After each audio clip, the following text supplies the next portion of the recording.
A reforma da Previdência é alvo de manifestações em 27 estados e no Distrito Federal. Manifestantes fecham a Avenida Paulista. Protesto deixa Grande São Paulo sem ônibus e metrô. O trânsito nas principais avenidas de São Paulo foi recorde. Justiça Federal suspende publicidade sobre reforma da Previdência em ação que acusa o governo de propaganda enganosa. O presidente da Câmara admite discutir anistia para a prática de Caixa 2. A Câmara não tem problema de pautar nenhuma matéria, contanto que ela tenha nome, sobrenome e endereço. Exclusivo do glamour ao trabalho escravo. A Justiça procura empresários acusados de aliciar e explorar jovens modelos. A promessa era quase irrecusável: fama e fortuna no Rio de Janeiro. Eles tinham nosso sonho na mão deles. Confirmada a primeira morte por febre amarela no estado do Rio. Duplo atentado mata 31 pessoas na Síria, no dia em que a guerra civil completa 6 anos. Jovem com síndrome de Down realiza sonho na TV e bate recorde de audiência como Moça do Tempo. Estudante da Paraíba faz o primeiro registro do Brasil de um evento meteorológico raro. Craque de 10 anos é pivô de disputa entre o Grêmio e o Barcelona.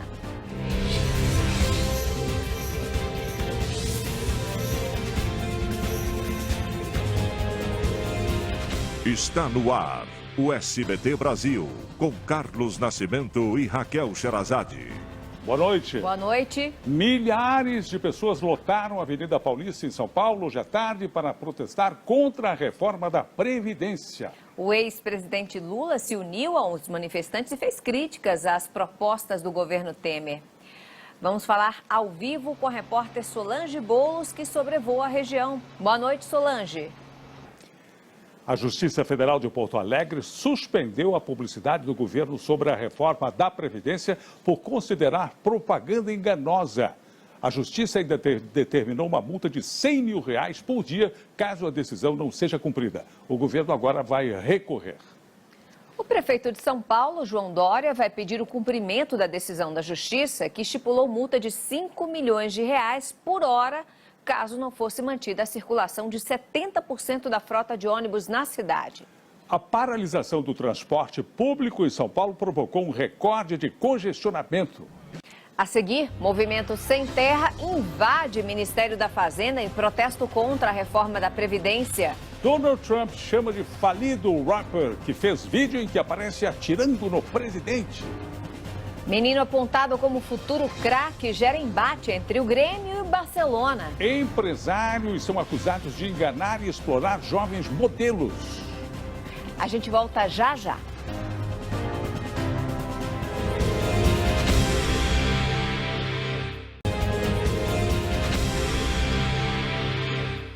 Manifestantes invadiram o Ministério da Fazenda em Brasília e houve quebra-quebra. O presidente Michel Temer disse que a reforma da Previdência não vai tirar direitos de ninguém. O presidente da Câmara, Rodrigo Maia, prorrogou o prazo para apresentação de emendas ao projeto de reforma da Previdência para a próxima sexta-feira. 146 emendas já foram apresentadas até ontem, quando havia terminado o prazo. Nas 27 capitais brasileiras também houve protestos. No Rio de Janeiro, o protesto terminou em confronto com a polícia. Vamos a outras notícias pelo Brasil.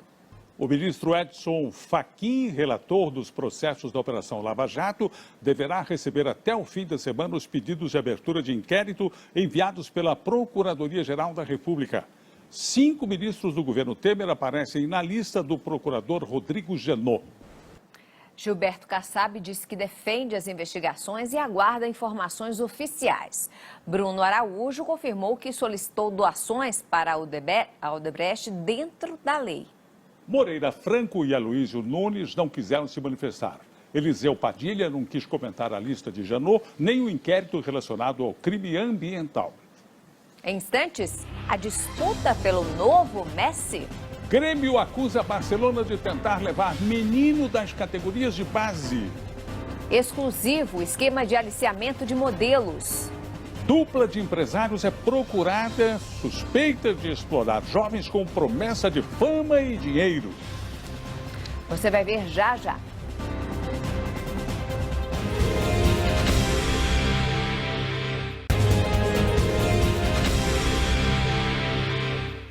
Voltamos agora a falar sobre o pedido de abertura de investigação contra ministros e políticos citados em delações da Odebrecht. Depois de uma reunião para discutir a reforma da política, o presidente da Câmara, Rodrigo Maia, não descartou uma anistia ao Caixa 2. Aécio Neves disse que sempre respeitou a lei na busca de doações eleitorais. Roberto Jucá alega que o problema não é ser investigado, e sim condenado. Dilma Rousseff disse que nunca surgiram provas do envolvimento dela em desvio de recursos públicos ou corrupção. José Serra e Lula não quiseram se pronunciar. O advogado de Guido Mantega e Antônio Palocci foi procurado, mas não se manifestou. Tem ganhado força entre políticos e autoridades a defesa de que Caixa 2 e corrupção são coisas distintas. A tentativa é de anistiar quem recebeu dinheiro sem registro para o financiamento de campanhas eleitorais. Juristas ouvidos pelo SBT defendem a punição severa em caso de Caixa 2. Kennedy Alencar conta agora o que aconteceu nos bastidores do governo em mais um dia agitado em Brasília. 2 homens que se passam por empresários do ramo artístico estão sendo procurados pela Justiça por aliciar modelos de vários estados do país que buscavam uma carreira de sucesso no Rio de Janeiro. Em vez de conquistar fama e dinheiro, os jovens eram submetidos a uma condição semelhante à escravidão. De acordo com o Ministério Público, alguns foram até explorados sexualmente. A reportagem exclusiva é de Cristiano Goulart e Andrei Rosseto. Telefone, o advogado de Antônio José de Barros Savino e Maicon Rodrigo da Cunha disse que eles não têm interesse em comentar o caso e que pretendem se apresentar à Justiça assim que conseguirem o relaxamento do pedido de prisão preventiva. A agência de classificação de risco Moody's mudou a perspectiva de nota do Brasil de negativa para estável. O país continua sem grau de investimento, uma espécie de selo de bom pagador. Isso quer dizer que o país ainda não é considerado um lugar recomendável para os investidores, mas diminuiu o risco de dar calote. A agência cita sinais de recuperação da economia, como a queda na inflação. Hoje, a guerra civil na Síria completa 6 anos com um saldo chocante. Quase 500 mil de pessoas já morreram no conflito. Nesta quarta-feira, um duplo atentado matou mais de 30 pessoas. O Banco Central dos Estados Unidos aumentou hoje o juro básico do país em 0,25 ponto percentual. A taxa subiu para o intervalo entre 0,75% e 1% ao ano. E o Departamento de Justiça norte-americano indiciou hoje 4 acusados de roubar dados da empresa Yahoo.